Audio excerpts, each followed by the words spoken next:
Mungu. Kwa hivyo Yesu hakufikishwa mwisho na hali, hakufikishwa mwisho na kifo, lakini aliona beyond the death, beyond the grave, beyond the cross.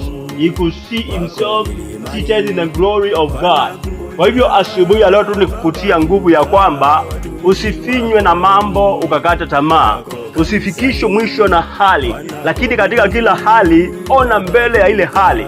Maana bila shaka mwanadamu anapitia hali, lakini ni kupitia.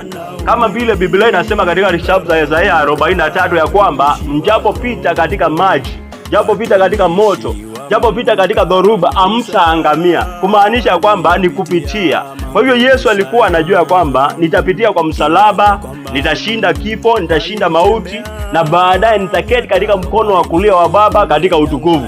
Kwa hivyo Paulo akauliza, ni kitu gani kitakachotutenganisha na upendo wa Mungu? Ni mateso, ni dhiki, ni vita, ni njaa? Akasema katika haya ya mambo yote sisi ni zaidi ya washindi. Kwa hivyo asubuhi ya leo usigandamizwe, usifinywe, usifikishwe mwisho na mambo, lakini katika kila jambo see beyond and see the joy of the Lord ambao imekuvukisha na ukacelebrate.